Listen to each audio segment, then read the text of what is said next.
Hello everybody, namaste. This is Sylvia Mordini, the founder of Alchemy of Yoga. And today we're going to do a beautiful crow tutorial. The Sanskrit for crow is Bakasana, Bakasana. So let's get started, shall we? First thing to note is that all of the arm balances for the most part are flying hip openers. So let's create that shape of crow. It's a symmetrical pose and it has two legs that are externally rotated, just like Bakasana, cobbler pose, this one that I'm in right now. Legs are moving away from the midline, and that's exactly the shape, okay? Now, in order to fly, we'll need some Samanavayu, squeezing in, yeah? And some positive resistance. That's gonna go a long way. Another pose that's in this little family would be your Malasana pose as well. This is the same shape, right? Two legs that are externally rotated, even my heel and calf touching my thigh, that's the same. And there's various ways to go into crow, so we'll go through some of those different ways. So here's this one, also the same, okay? So if you're gonna prepare for crow, it's nice to stay in those symmetrical poses that match this. All right, now, what else is at play here? We know it's two legs that are externally rotated, so we always ask ourselves what needs to be warmed up, what needs to be strengthened. Well, what needs to be warmed up? Our hips, and what needs to be strengthened is our core. So let's combine that together, shall we? You know, a little multitasking. Hands behind your head or around your ears. Inhale, prepare. Exhale, lift. Inhale, lower. Exhale, lift. And so any core cultivation, any core, is going to help you prepare. Now, there's some core cultivations that are going to help you prepare better because your lower body is in the shape of the pose. Yeah, something like this, right? Absolutely. You know, this is very different than a yogi bicycle that doesn't have very much in common with crow pose. So this would go far. Okay, now pick your feet up and draw them towards you. We're going to bring our arms inside our knees, and your knees are going to squeeze together. That's called adduction. We're going to press our arms out, abduction. They're squeezing in, adduction. We're pressing out, abduction, both at the same time. Now, big toes are together. We'll also be doing a variation when we're up with the feet apart. But right now for the preview pose, like a coming attraction, it's this. Inhale, prepare. Exhale, lift up. Now where you were looking for your core cultivation is exactly where you're looking now. If you try to lift with a flat back, it'll be very hard. The energy is pretty dismal here. Then you lift up, whoa, and you round when you're in it, like I'm balancing on my hands. Then that's exactly it. You're going to feel your core engage in that rounded shape. And then head down. I'm squeezing in and pressing out at the same time. And then just hug your knees. Yeah, the counter pose, a little bit of that internal rotation with both legs. Lots of different things to do to prepare. I love the brick between the inner thighs to teach the adduction. And then doing some core cultivation here that teaches that, okay, I'm squeezing in. So that's a nice one as well, all right?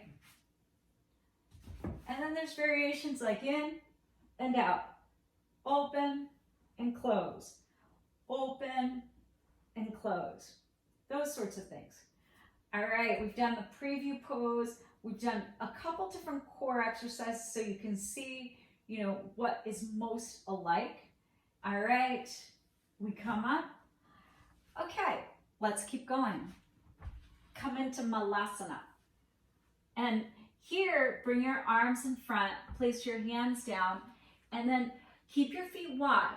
You're just gonna rock forward and rock back. You're not trying to lift your feet. You're just trying to move the weight into the first two rows of knuckles, right? Not in the heel of the hands, forward. Your heel of your hands are your brakes and your fingertips are your accelerators. So to make the car go, you have to accelerate, put a little gas on. Otherwise, if you just stay with the brake, you're not going to go far. And so you can see I'm just rocking. Why? Because I'm afraid. Most people are afraid of what? Falling. So we're just trying to be easeful. Brakes could be high, low, medium, but generally there's somewhere between high and medium depending on your height. And so I'm rocking. I might tap my head. Yeah, rocking. Tap my forehead, my scalp line. Rocking. A little tap. And then I might rock, tap, flex my feet. That's it. I'm not trying to lift. I'm just like leaning forward, flex. Okay? And so this is physics. If something leans forward, then something else in the back is going to lift. The seesaw principle. Again. All right. So now how to teach people to flex their feet. I like to do this. I like to have them take their legs out, and then we'll do Dandasana. I'll say, okay, point your toes. Now flex your feet. Point, flex. Now try to do some of both. Okay? Pretty good, right? You know? But now like just really flex, really flex. Pull your toes towards your shins or ankles. I'm just trying to get people to understand flexing.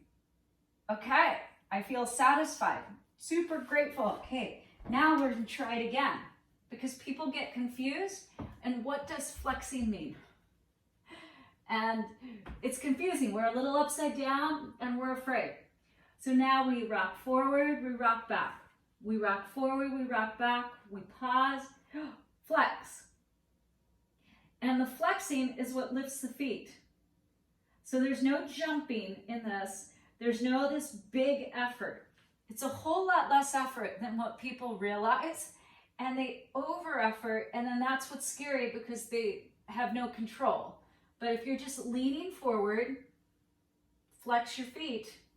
Now we can take the brick away, maybe, right? If people are still like, oh my gosh, worried, you could put 2 bricks, you could stack them, you could put a bolster or a blanket, anything to give people confidence. Otherwise, you could be here, and now instead of lifting the arms up, I'm gonna put my elbows out, okay? It's a different variation. Out, lean forward, flex my feet. But you can see my elbows are a little shelf, and I'm closer to the ground here. Elbows are out. I'm very tribal, closer to the ground. Belly is staying in and strong. Let's try that again. Squeeze, lean forward. Flex. Put the weight into your fingertips. Claw the floor like a tiger. Like that. So you can see it's not like I'm over-efforting. No over-effort there. Now, that's elbows out. Let's try it this direction. Here's this. Hands, rock forward, rock back. Rock forward, tap, rock back. Rock forward, tap, flex my feet. And now I'm holding. I'm breathing. And then back. I'll introduce here another way to practice this. You can practice this, with a wall, if you've never seen this. So you have to be pretty close, okay? You have to literally be close to the wall. Your bum towards the wall or touching. And then you walk your feet, and my feet are on the wall. And I'm just breathing, holding, but never holding my breath. Down, down. All right. Move the brick. Okay, elbows out. Lean forward, look forward, round, and then as I lean forward, I flex my feet. See, my feet are not touching. I'm not even trying to get them to touch. I'm just trying to get everybody in the semblance of the pose to feel super strong and be like, yes, I did it, right? It feels good. It beats the ego in a really great way. Okay, now, big toes together, knees apart. So a variation of Vajrasana. Knees apart, right? Big toes together. This is the other variation that you see as well. This one's harder. All right, tuck your toes. Let's put that brick at the front again. Why not? Now, a common misalignment is that people put their hands next to the brick. That's not a tripod.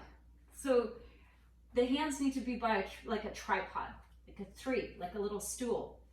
Now, the other common misalignment is that people do this and they don't put their knees on their arms. There's no contact. And then they get afraid and then they start jumping. All of that is not going to work. Not going to work at all. You have to like have some contact. Now here, before I bent my elbows out, feet wide, close to the ground. Here, I'm squeezing my knees, and I'm going to just tap. My big toes stay together, and then I lift my feet up. I'm squeezing in. Okay? All right, so how do you get your feet closer to your bum? Well, if you never, ever close the ankle of your knee, this is all you ever do, they'll never have done that before. So sitting back, watch TV, watch commercials, do something where you're creating this, it's gonna have a better chance of actually doing that when you're balancing on your hands. Now, we have this brick. The heaviest part of us, this is not a judgment, it's just reality, is our bum. So I'm gonna put the brick flat. This will be our perch. Crow is a bird. I'm gonna just step onto my little bird perch. And now that has lifted the heaviest part of me, which is my bum, okay? Like on all of us. And here too, I can just rock a little forward and back. Oh, I might have to move this a little bit further forward, okay? Forward and back, tap. Forward and back, tap. I'm just getting the idea, okay? Now the next stage, I squeeze, I put my head up. I think I still need it a little bit further forward. And then from here, I don't even lift my feet. It's just leaning forward. They will lift. It's like the seesaw principle. One end goes up, one end goes down. Otherwise, I'm not trying to like jump. What I'm not doing as well is I am not lifting one foot up at a time. This is a symmetrical pose. So I want to stay with the dharma of the symmetry. As soon as you lift one foot and then the other, one shoulder is bearing all the weight. And then yeah, you lift the other foot, but it's impossible almost to get the weight to even out once you've created imbalance in a balance pose. So let's not do that. Let's just stay with the dharma, okay? Have a little seat on your perch. Bring the other brick in between your knees and lift your feet. So this is a nice little squeezing in, adduction, adding some of that like flavor of core strengthening, right? You could let go, make it harder. Lots of different variations, but squeezing. All right, let's try it again. Come onto your perch, place your hands, and then from here, again, lean forward, and then your feet lift. It's almost gonna be like, whoa, what? They're lifting, yes. They're lifting up. And then you might rest. Then you could move that brick. You could put a pillow, a blanket, especially if you're worried. And then again, look forward, lean forward, and your feet will lift up. Okay? Take a little rest. Don't think about like, oh gosh, I have to stay up a long time. Just lean forward, claw the floor, just a little bit. See how my feet are just a little bit off the brick? That's plenty. Let people build slowly. It doesn't all have to happen like the first time. And then little by little, like, okay, all right. I'm starting to lift and squeeze and down, okay? And then we can try it without anything. Hands, squeeze, squeeze, look forward, put the weight into your fingertips, and then squeeze your heels in and up. And then don't forget to breathe. Breathe, breathe, breathe. And that's it. So there you have it. That is your crow tutorial. Have fun, try the little different things, and let's see what happens. Peace out, everybody.